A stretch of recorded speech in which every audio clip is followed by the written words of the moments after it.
la sesión virtual del día de hoy, jueves 12 de agosto, ¿verdad?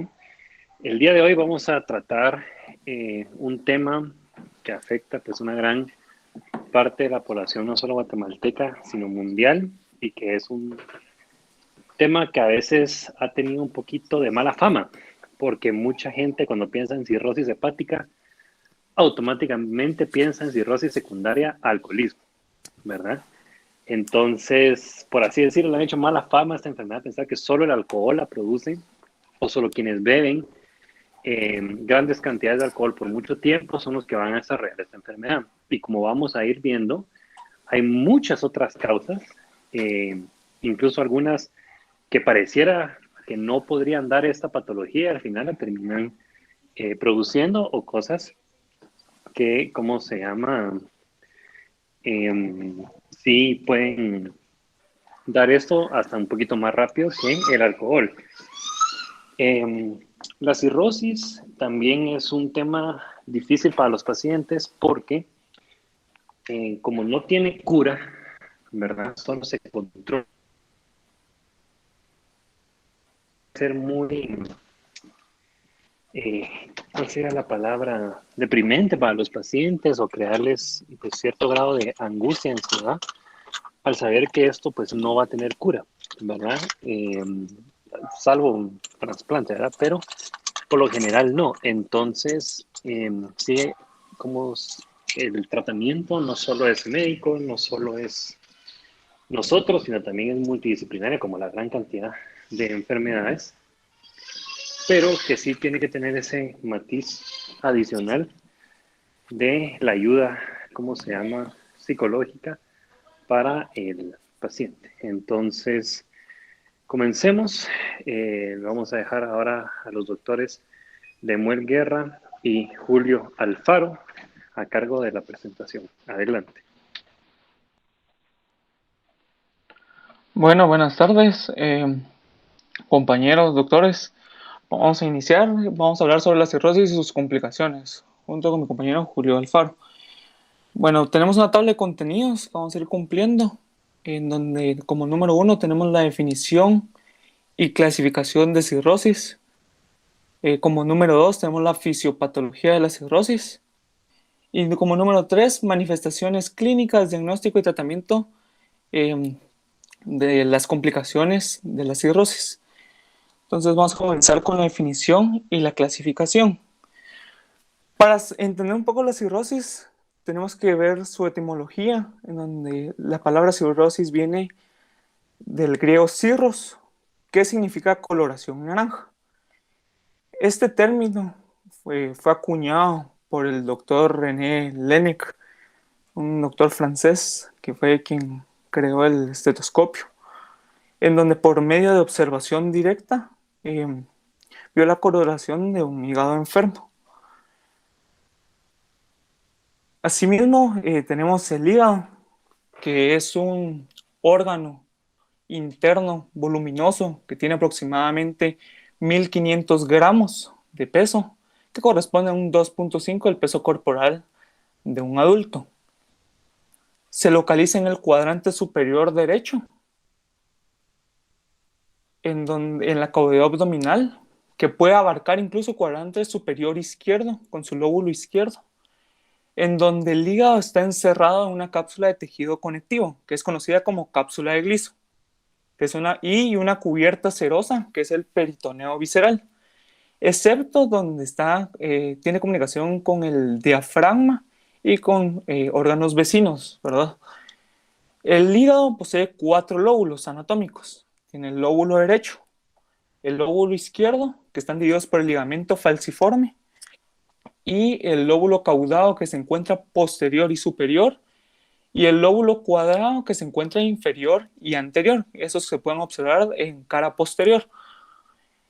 El lóbulo derecho y el lóbulo caudado son importantes porque es donde principalmente ocurre la fibrosis y ocurre la cirrosis, ¿verdad? Bueno, hablemos un poco de la fisiología hepática, que eso también es importante para poder entender la cirrosis, en donde el hígado tiene una función en donde hay producción de proteínas plasmáticas como albúmina, lipoproteínas, glucoproteínas que se encargan como en el transporte del hierro, como la transferrina, la hemopexina, ¿verdad? Protombina, fibrinógeno y globulinas no inmunitarias. Asimismo, desempeña un papel importante con sustancias nutritivas y vitaminas como la vitamina A, la vitamina D, la vitamina K, y que participan en el almacenamiento, el metabolismo y la homeostasis del hierro, ya que los hepatocitos tienen la capacidad de almacenar hierro. Tienen un mecanismo en relación con, tienen relación con el metabolismo de la glucosa. Asimismo, regula las concentraciones circulantes de lipoproteínas de muy baja densidad principalmente. Tiene un metabolismo, o tiene el hígado es encargado del metabolismo de fármacos por medio de degradación o conjugación, dependiendo de que está la fase 1 y la fase 2, ¿verdad? En los fármacos. Tiene también una función exócrina, que es la formación de bilis, y endocrina con la vitamina D, con la tiroxina, que hay una desyodasa en el hígado, la hormona del crecimiento, la insulina y el glucagón.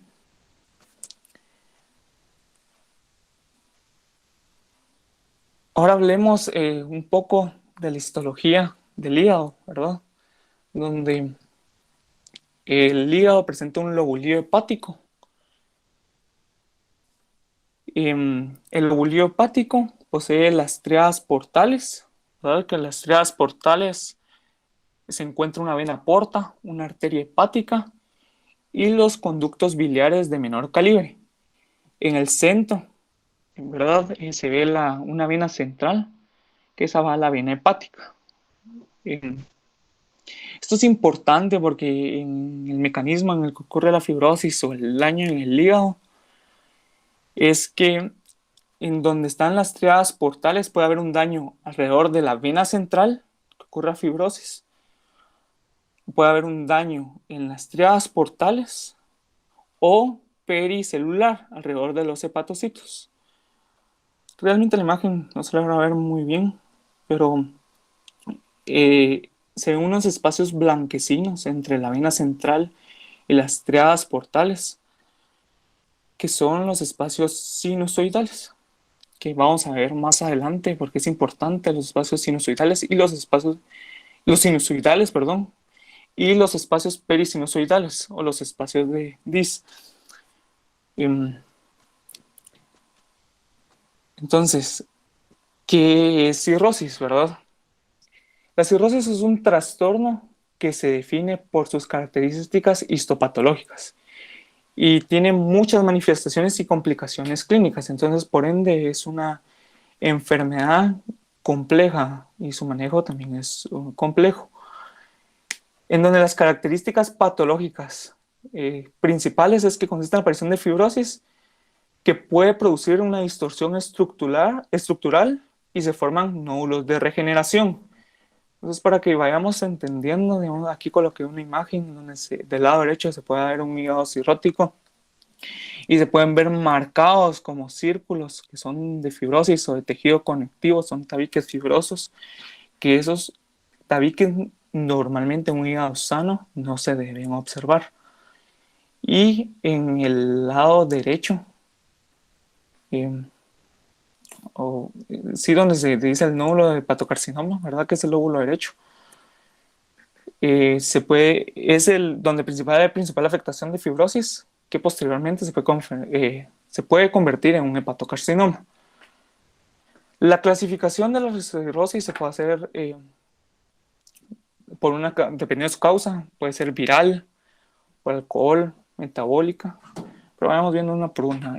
Está por la hepatitis viral, en donde la hepatitis B va a afectar principalmente dependiendo de la estratificación social, pero en países de bajos recursos o en vías de desarrollo. La hepatitis C ya en los países desarrollados, asimismo el alcohol. También pueden haber causas metabólicas, como el hierro, la hemocromatosis, la enfermedad de Wilson con el cobre, la deficiencia de alfa-1 antitripsina porfiria, también enfermedad biliar, como la colangitis biliar primaria, eh, también la colangitis esclerosante primaria, el síndrome de Budd-Chiari, drogas y toxinas, como por ejemplo abuso con paracetamol, entre otros fármacos que pueden ser hepatotóxicos y pueden provocar, dependiendo de la exposición, un daño severo y ocurrir cirrosis. También puede haber una clasificación inmunológica, la hepatitis autoinmunitaria y la colangiopatía autoinmunitaria. Y las misceláneas, que la que ha tenido un auge importante en nuestros tiempos es la esteatohepatitis no alcohólica. Y otra clasificación es la cirrosis criptogénica, que antes, criptogénica significa que es de origen desconocido realmente, pero que ahora se atribuye, o la principal causa de estas cirrosis es por esteatohepatitis no alcohólica. También se ha evidenciado que algunas cirrosis criptogénicas hay daño en el factor 5 de Leiden, asimismo del PAI1, que es el factor inhibidor de plasminógeno 1. Y ahora vamos a ver sobre la fisiopatología, que es vamos a ver la vía común en donde la principal célula que se ha demostrado, se ha evidenciado que es la causa de la fibrosis, de la cirrosis, donde hay fibrogenia, es la célula estrellada. La célula estrellada o célula de Ito es una célula que almacena lípidos, principalmente vitamina A. Vemos los componentes de ahí está el sinusoide, está el endotelio, la célula endotelial, la célula de Kupffer, que son los macrófagos en el hígado, se encuentran los hepatocitos, y entre el endotelio y los hepatocitos se encuentra la célula estrellada. Esta célula estrellada se activa por un estímulo, pero es necesario, no sé si alguien iba a hablar. Yo creo que no, adelante. Bueno, entonces vemos la célula estrellada, que para poderse activar es necesario un estímulo, que como vimos pueden ser diferentes, un antígeno, que puede ser de origen viral, puede ser el alcohol, entre otras causas, una trombosis, por ejemplo en el síndrome de Budd-Chiari. Entonces hay un estímulo donde se activa la célula de Kupffer. La célula de Kupffer va a producir citocinas y quimiosinas, en donde las principales para que haya una proliferación de la célula estrellada es el factor plaquetario y el factor de necrosis tumoral. Asimismo, para que ocurra la contracción, o sea, hay un cambio de la célula estrellada a un miofibroblasto que posee diferentes funciones a las que tiene la célula estrellada. Ocurre proliferación, contracción del miofibroblasto, que esto tiene relación con aumento de la resistencia al flujo sanguíneo y posteriormente la hipertensión portal. Va a haber quimiotaxia, va a haber, o sea, activación de otras células estrelladas, y la fibrogenia, que va a ser que va a activar la fibrogenia es el factor de crecimiento transformante beta. Entonces, a ver, la activación, la principal estímulo es un daño del hepatocito, ahí va a actuar la célula de Kupffer, luego la célula de Kupffer va a activar la célula estrellada y la célula estrellada va a iniciar la fibrogenia, que realmente es formación de tejido conectivo. Este es para que ocurra esta fisiopatología o para que se vaya dando esto, no es una cuestión de 1 o 2 semanas, sino que puede durar años, ¿verdad? Para que pueda ocurrir una cirrosis. En la historia natural de la enfermedad crónica, vemos que hay un estímulo, luego hay una hepatitis, o dependiendo cuál sea la causa, puede haber una estetosis hepática. Posteriormente, en eso se termina la fibrogenia y la angiogénesis, y al paso del tiempo va a ocurrir la cirrosis, que ya es una fibrosis marcada, y como vimos anteriormente, pueden ser en diferentes espacios, en la tríada portal, en la vena central o alrededor de los hepatocitos. Cuando ya es una fibrosis importante, ocurre la cirrosis compensada. Posteriormente, cuando ya hay aparición de varices esofágicas, ascitis, una encefalopatía, ictericia o síndrome hepatorrenal y otras complicaciones que se van a ver más adelante, puede ocurrir una cirrosis descompensada, y de la cirrosis descompensada sigue o es por consiguiente la muerte o un trasplante hepático. Y si no, de la cirrosis descompensada también puede ocurrir puede avanzar a un carcinoma hepatocelular.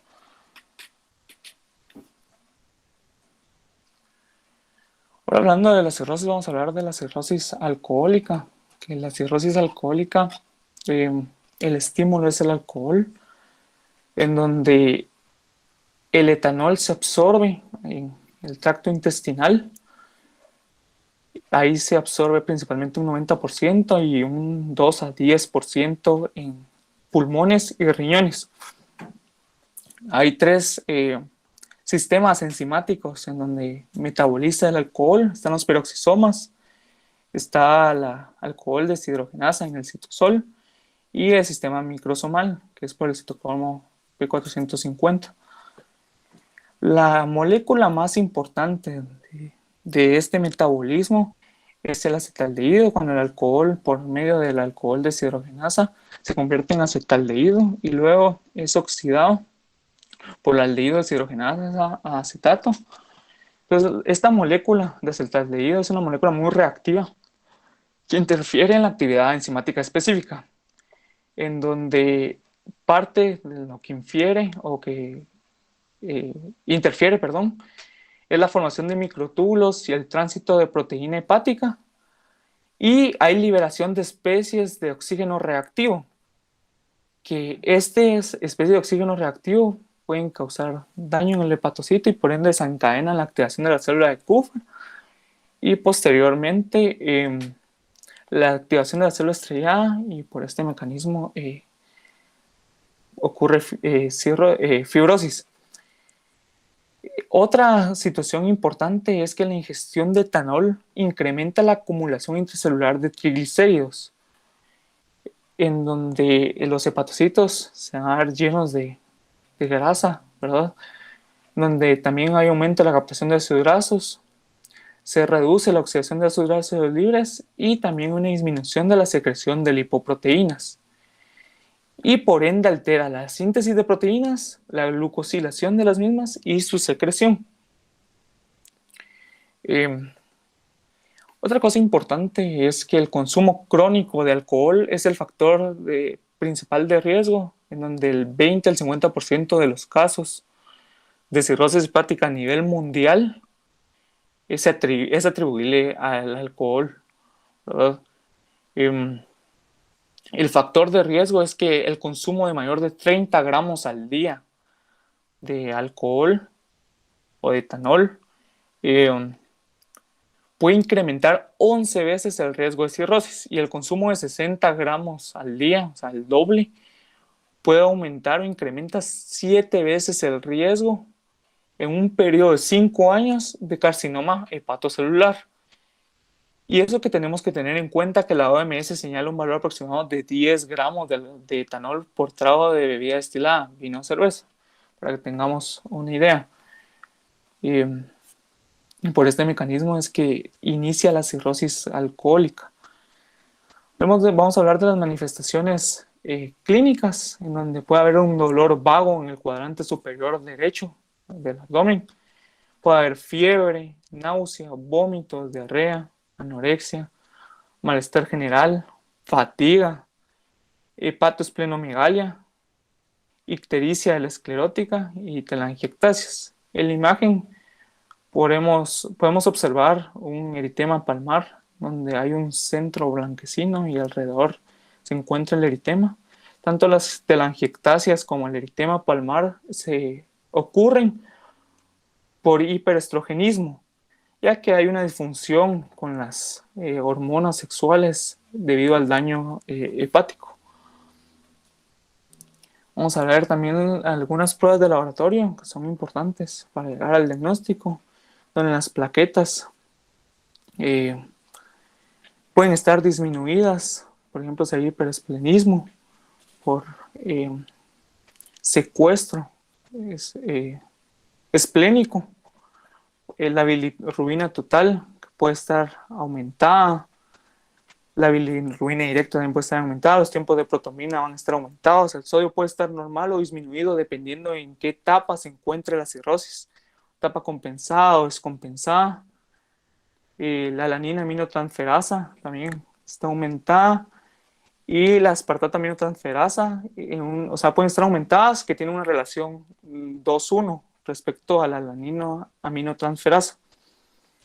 Antes de que continúe, solo, como bien ya lo mencionaron, pues va a haber alteraciones en todas estas pruebas. Algo importante con las plaquetas, que como ya lo mencionaron, sí es por secuestro esplénico, porque hay un hiperesplenismo, que hay una disminución del recuento plaquetario.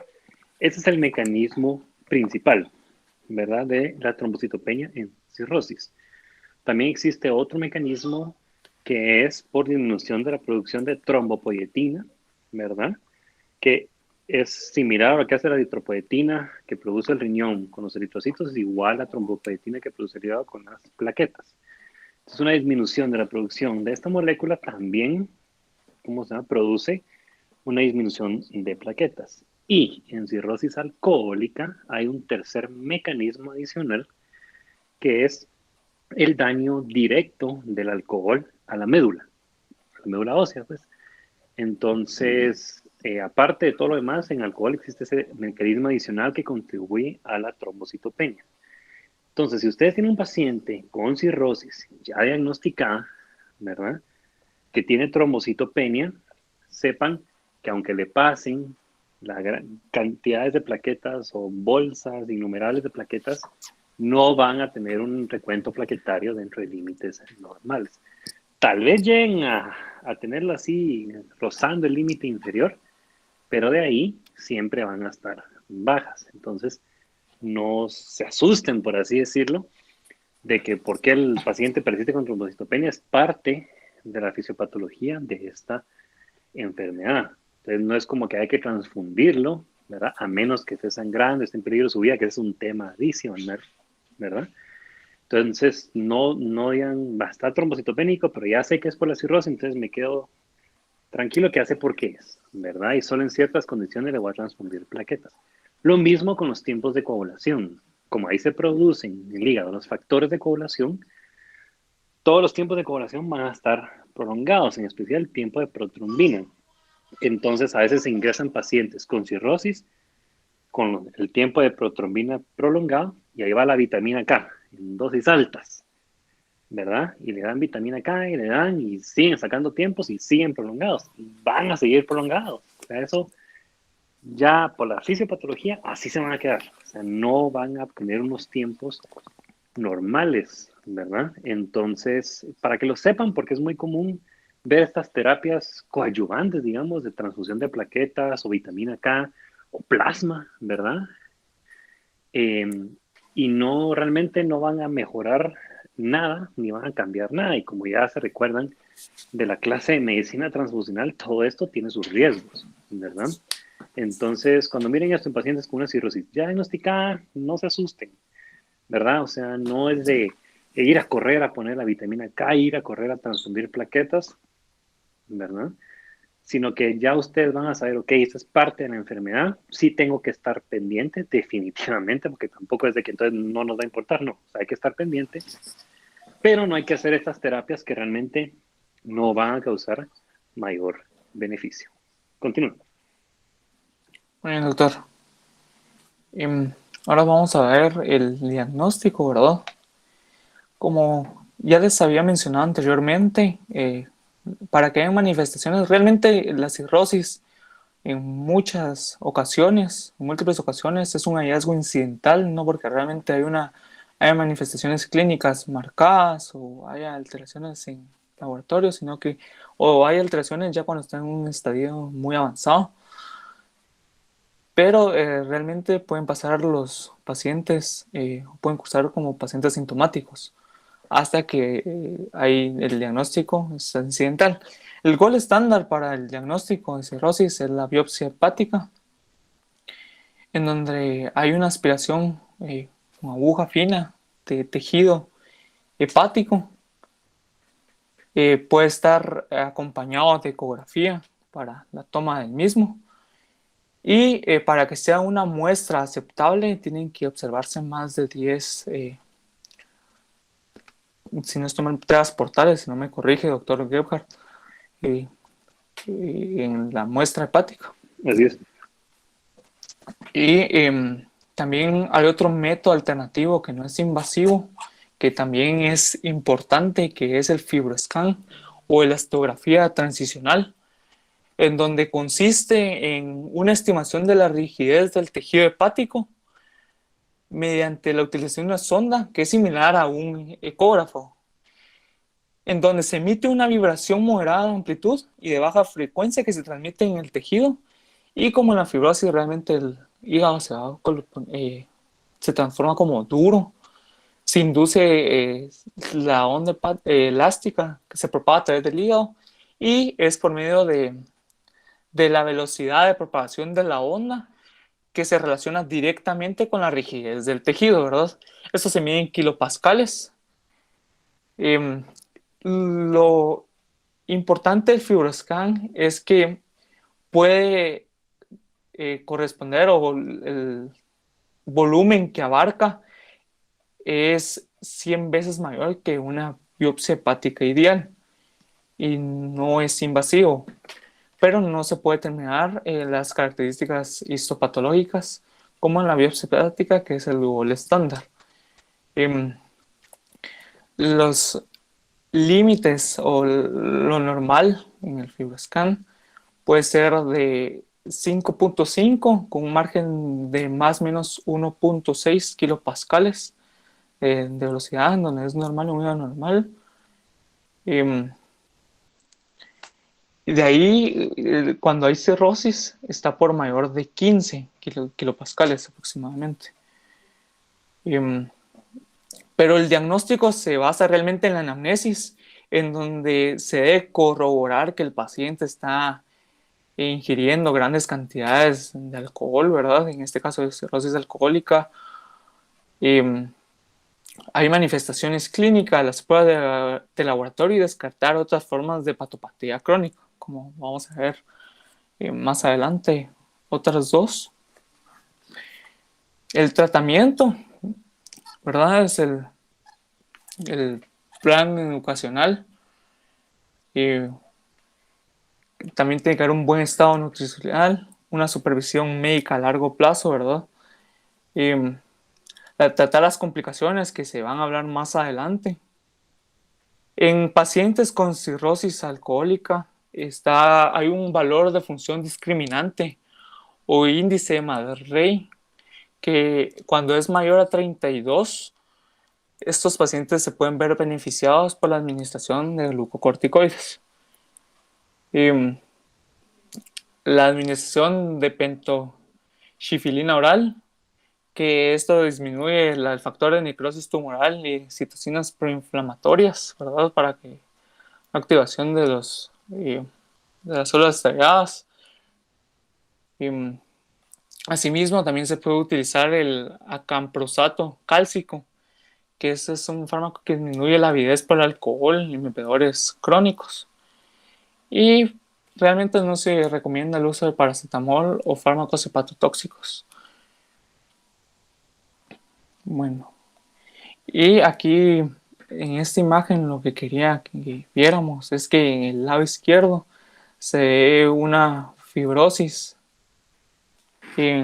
ya casi formando nódulos, en donde los micronódulos se definen como menores de 3 milímetros y macronódulos mayores a 3 milímetros.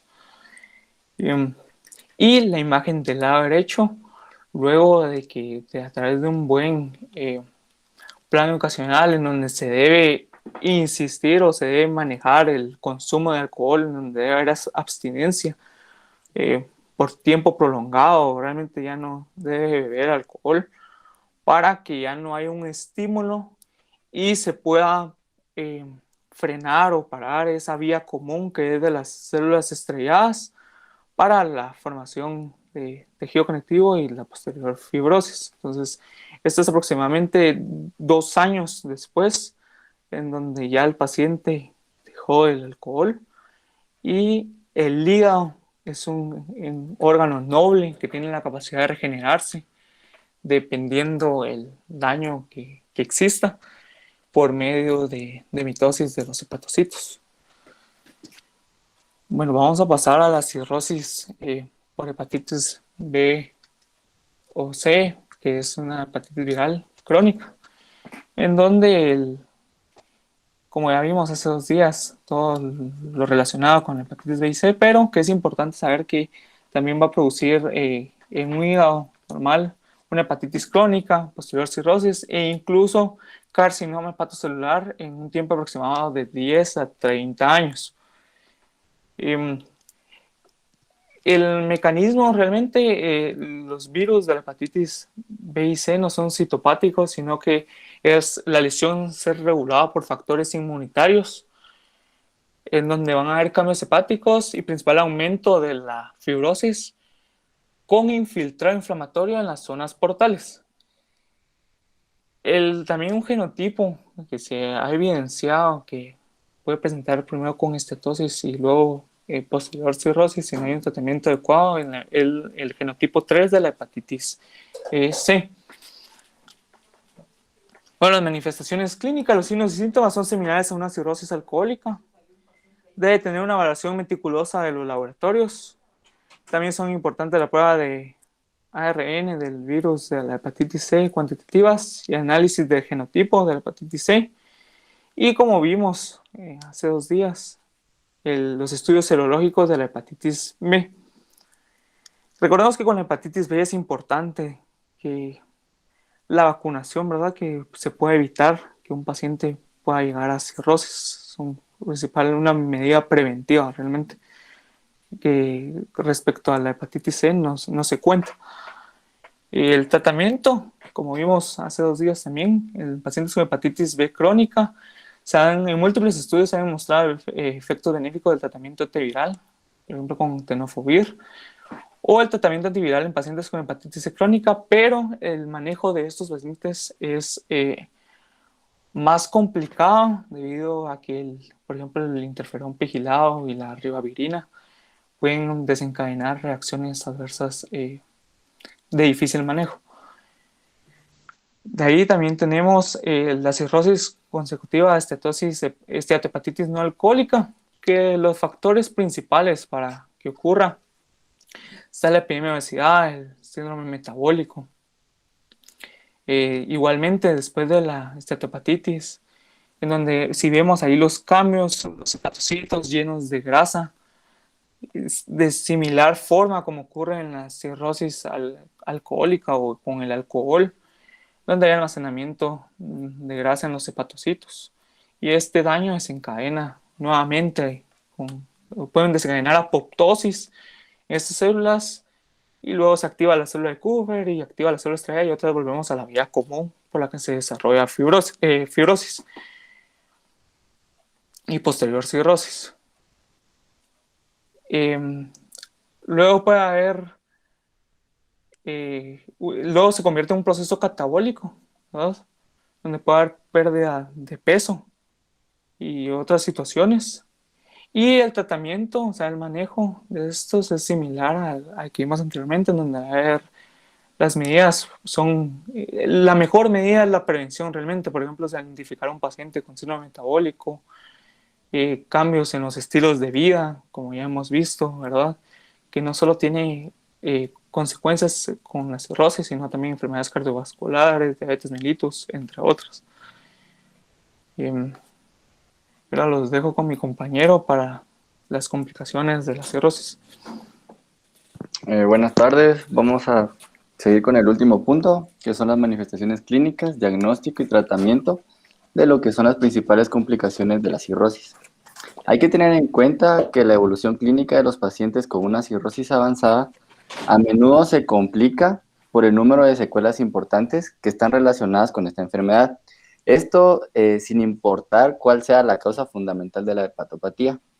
Entonces, entre estas complicaciones podemos tener lo que es la hipertensión portal y sus consecuencias como hemorragia por varices, gastroesofágicas y la esplenomegalia, también como ascitis, encefalopatía hepática y una peritonitis bacteriana espontánea.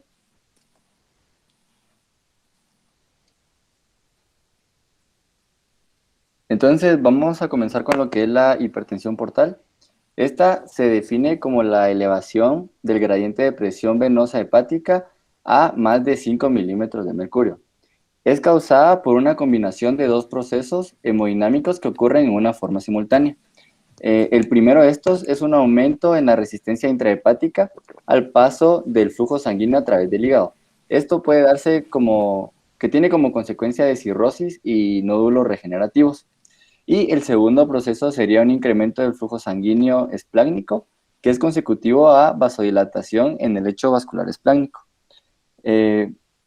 La hipertensión es la causa directa de dos principales complicaciones de la cirrosis, que sería la hemorragia por varices y la ascitis.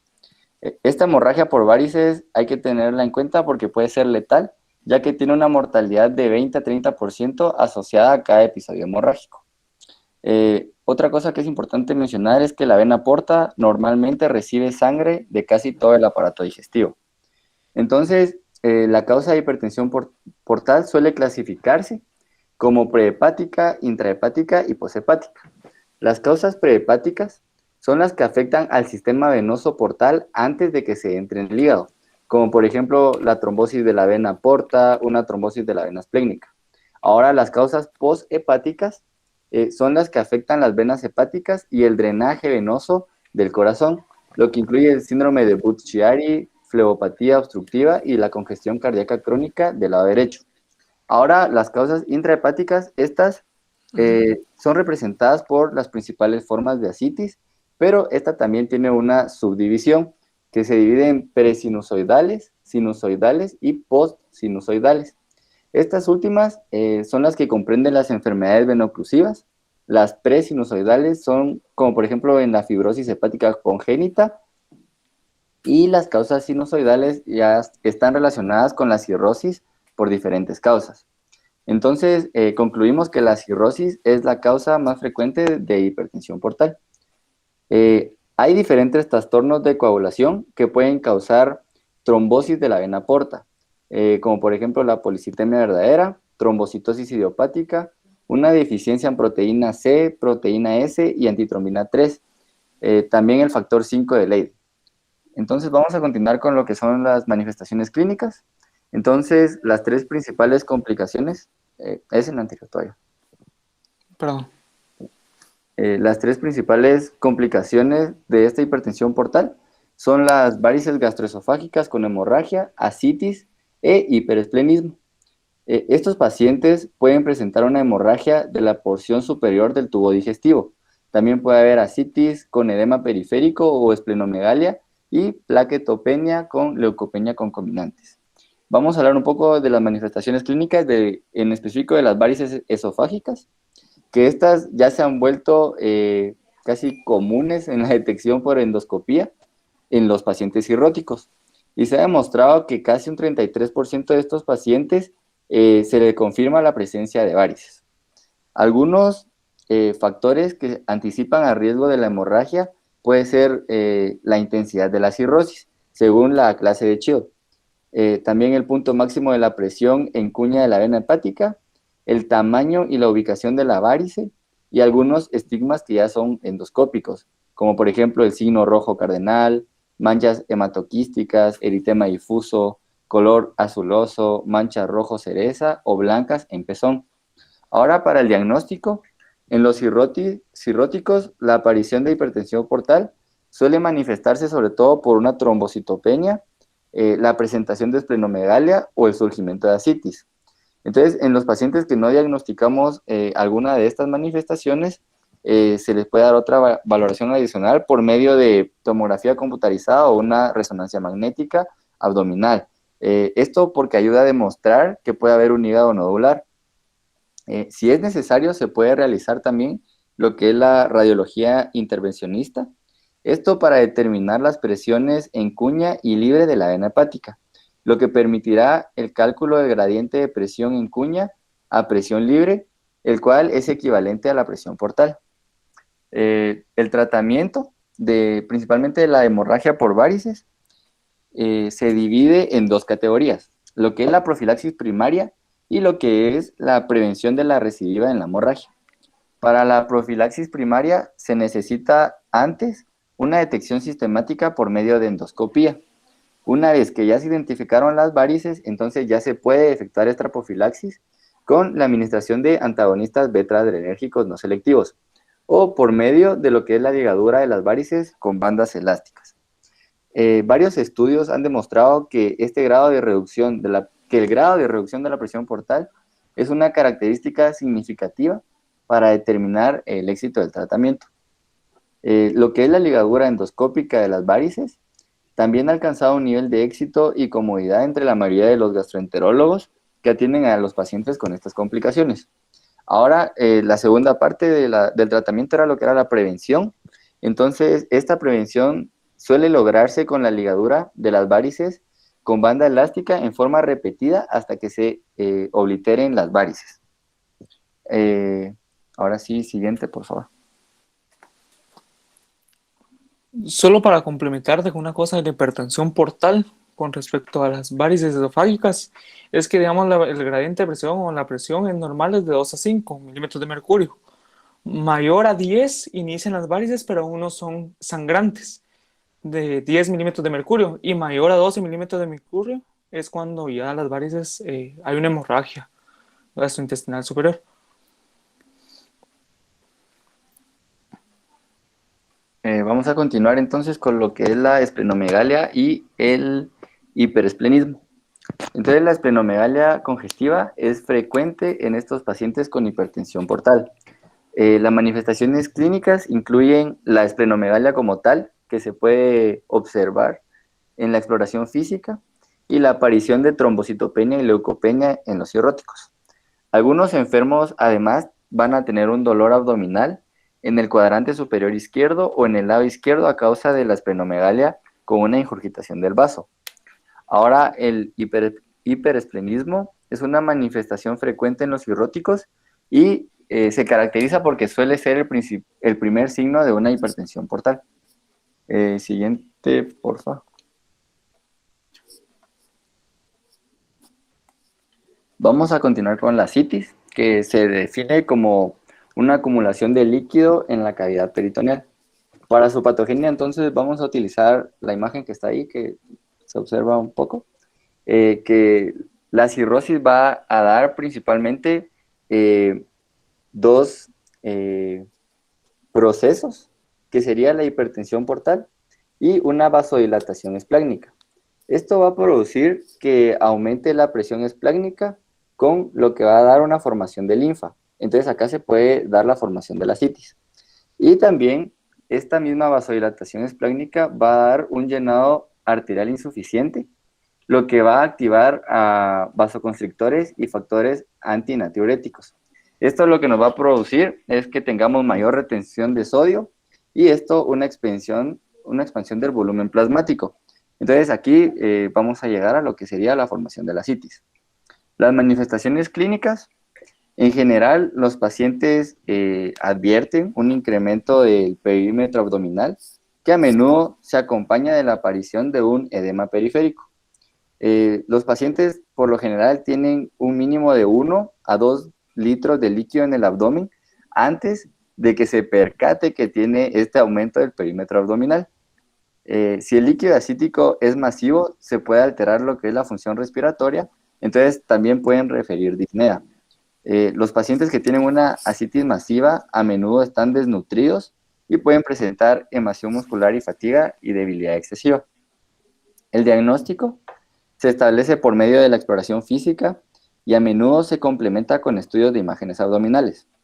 Los pacientes van a tener los flancos prominentes y pueden tener una onda líquida o presentar matidez cambiante. Entonces, para esto, nosotros les vamos a pedir a los enfermos que desde una posición supina se volteen ya sea sobre su lado izquierdo o derecho y entonces vamos a observar el movimiento de la matidez con la percusión. Además, se pueden detectar ya grados sutiles de ascitis por medio de ecografía o una tomografía computarizada. Cuando estos pacientes presentan la ascitis por primera vez, los gastroenterólogos recomiendan llevar a cabo una paracentesis diagnóstica. Esto a fin de caracterizar el líquido, dando una determinación del contenido de proteína total, de albúmina, biometría hemática con diferencial y ya sea cultivos. Si las concentraciones de proteína en el líquido acítico son muy bajas, los pacientes corren un mayor riesgo de padecer una peritonitis bacteriana espontánea. Y una alta concentración de eritrocitos en el líquido acítico significa una punción traumática, un cáncer hepatocelular o una rotura de una varice epiploica.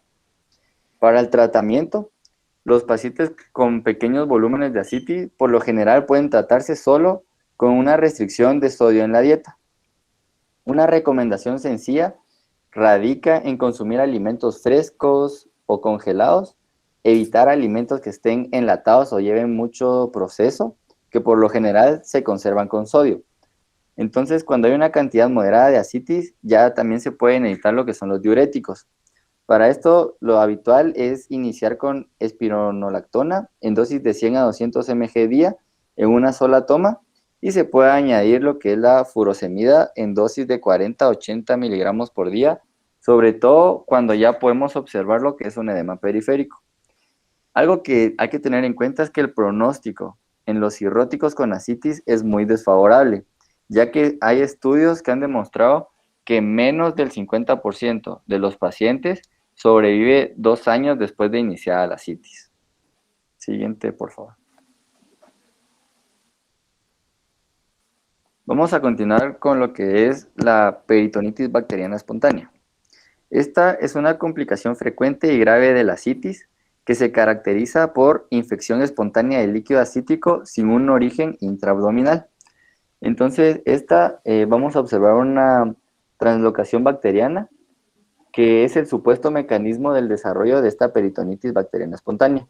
Y consiste en que la microflora intestinal atraviesa el intestino hacia los ganglios linfáticos mesentéricos y esto ocasiona la bacteremia. Los microorganismos que son más comunes son la E. coli, Streptococcus viridans, Staphylococcus aureus y especies del género Enterococcus. Cuando se identifican más de 2 microorganismos, ya se considera como una peritonitis bacteriana secundaria debida a una víscera perforada. El diagnóstico se establece por un recuento absoluto de neutrófilos que sea mayor a 250 células en el líquido. Y las manifestaciones clínicas más comunes son fiebre, alteración en el estado mental, incremento del recuento leucocítico y dolor o malestar abdominal. Pero hay algunos pacientes que pueden no presentar ninguna de estas manifestaciones. Entonces, las punciones peritoneales son importantes para establecer el diagnóstico y el tratamiento es principalmente con una cefalosporina de segunda generación, de manera que la más utilizada es la cefotaxima. Ahora con lo que es el síndrome hepatorrenal, es una forma de insuficiencia renal funcional que no tiene patología renal. Entonces se presentan alteraciones notables en la circulación renal arterial en los sujetos. Incluye un aumento en la resistencia vascular que se acompaña de reducción en la resistencia vascular periférica. Es probable que la causa de esta vasoconstricción renal sea multifactorial. Y bien, el diagnóstico suele establecerse cuando hay una gran cantidad de ascitis en personas que tienen un aumento progresivo en la creatinina. Entonces, este síndrome se puede dividir en dos tipos. El tipo 1, que se caracteriza por una alteración gradual en el funcionamiento renal y una disminución importante de la depuración de creatinina. Y el tipo 2, que se caracteriza por una disminución en la tasa de filtración glomerular e incremento en la concentración sérica de creatinina.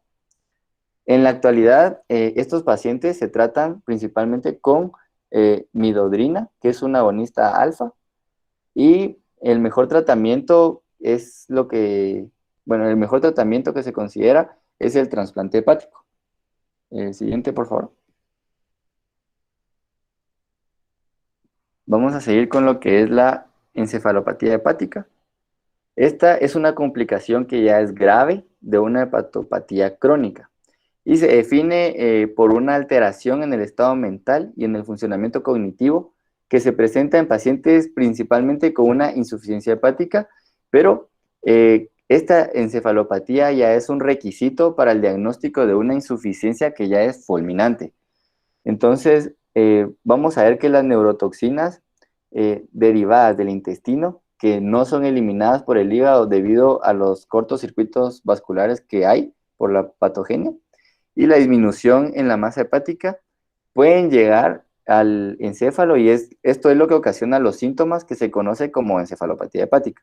Entonces, es típico observar un incremento de las concentraciones de amoníaco.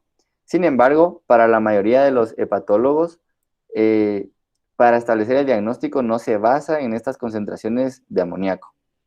Las manifestaciones clínicas se pueden observar cambios en el estado mental que ocurren en un lapso de semana a meses. Se puede observar edema cerebral que se acompaña de principalmente edema de la sustancia gris. Se puede ver también lo que es una herniación cerebral, que es una complicación temida del edema cerebral en la insuficiencia hepática aguda. Y el tratamiento tiene como propósito disminuir este edema, ya sea con manitol y la administración prudente de líquidos intravenosos. Los cirróticos a menudo padecen de esta encefalopatía como resultado de episodios desencadenantes, como por ejemplo lo que es la hipopotasemia, infección, incremento en la carga de proteína alimentaria o trastornos electrolíticos. Los pacientes los podemos ver en el examen físico como confusos, mostrar un cambio de personalidad, se muestran muy violentos también y difíciles de tratar. Pueden tener mucho sueño y dificultades para despertarse. Estos enfermos suelen tener asterexis, que esta se desencadena haciendo que los pacientes extiendan los brazos y doblen las muñecas hacia atrás. Entonces vamos a tener una respuesta que tiene un movimiento súbito de la muñeca hacia adelante. El tratamiento es multifactorial y debe tratarse los factores desencadenantes ya mencionados. Entonces, a veces lo único que se necesita es la hidratación y la corrección del desequilibrio electrolítico, y puede obtenerse cierto beneficio si se sustituye la proteína animal con proteína vegetal en algunos pacientes. Entonces, la parte fundamental del tratamiento, además, puede ser la administración de lactulosa. El siguiente, por favor.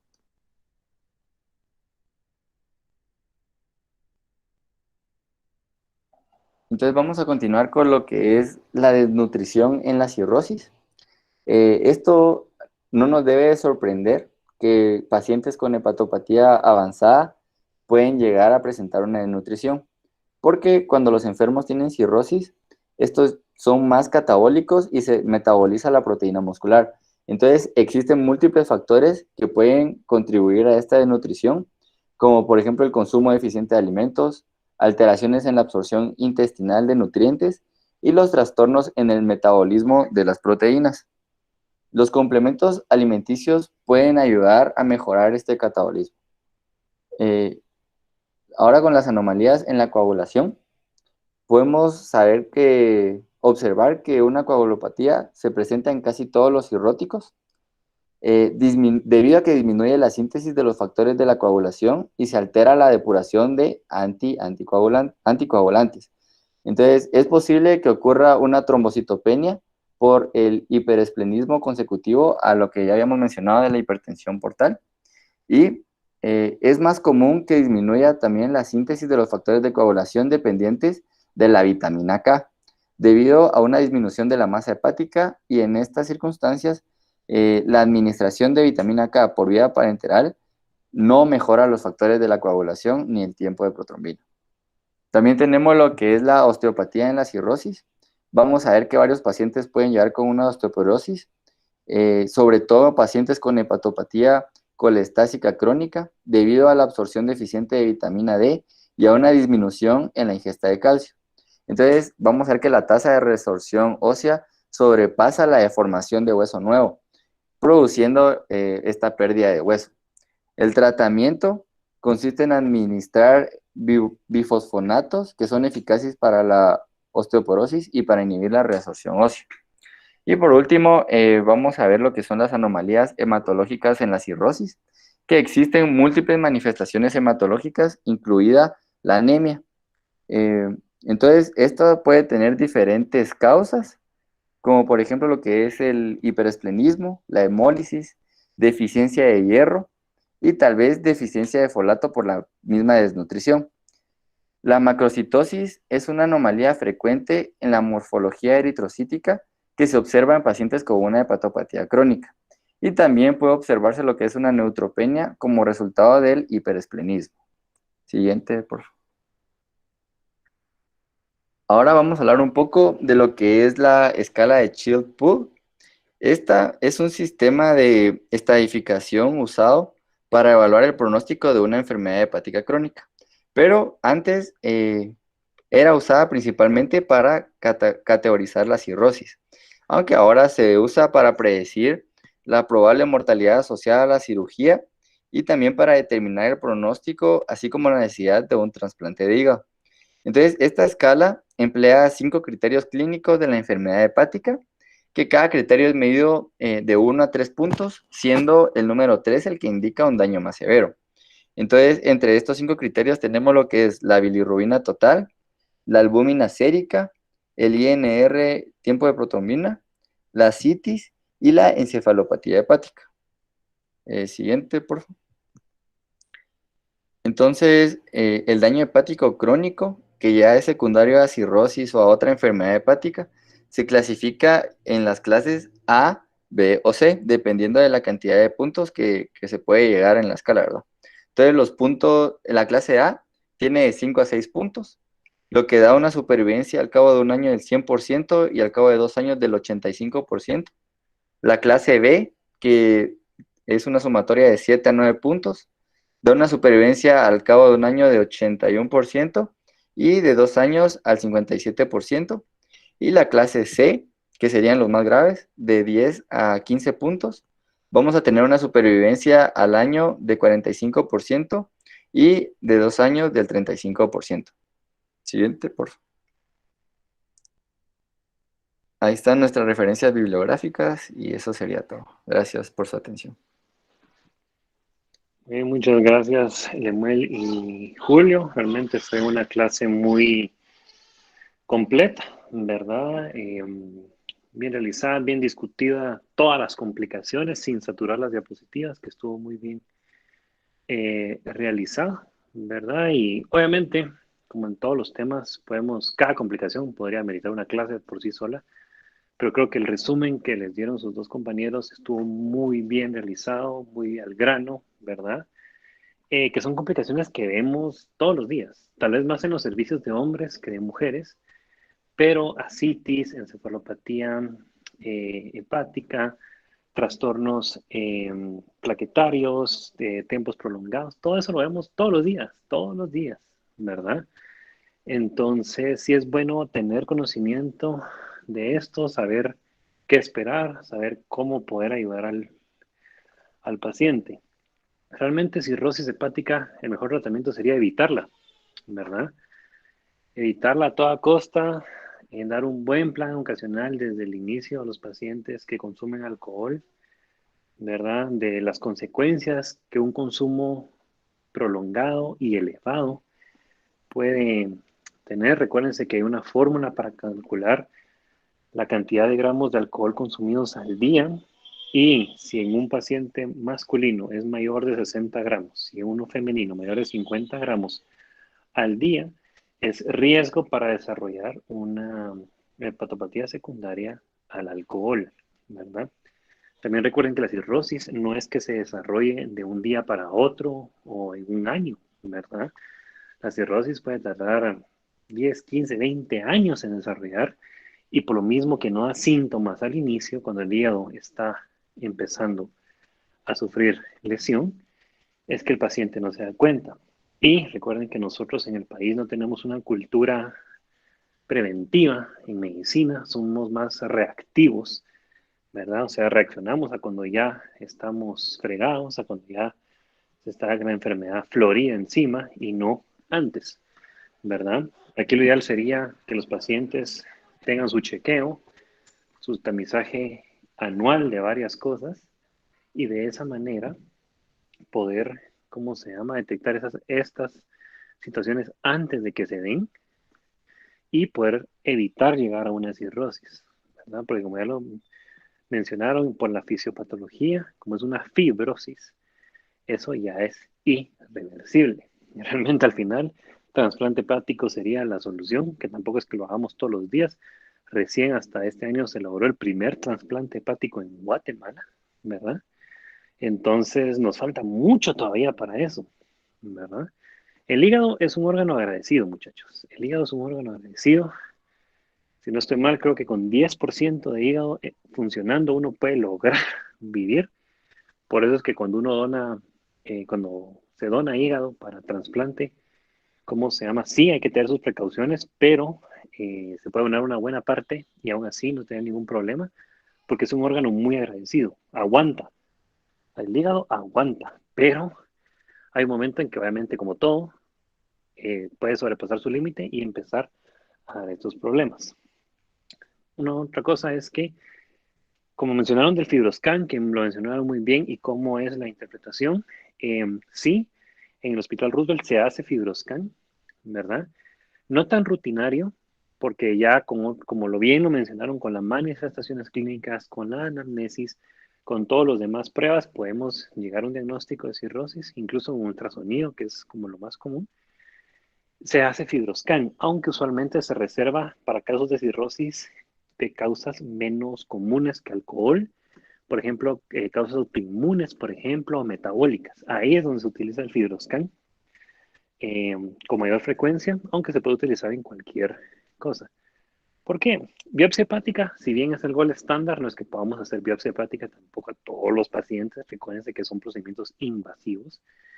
Y el hígado, por su gran vascularización, pues tiende a sangrar más si no se realiza el procedimiento adecuadamente. Entonces, realmente no lo hacemos de rutina, ¿verdad? Lo reservamos para casos muy especiales.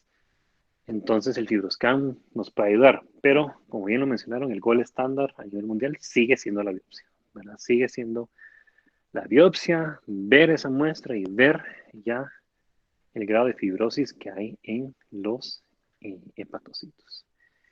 Entonces, muy bien, de nuevo, muchas gracias a Julia Lemuel por la presentación.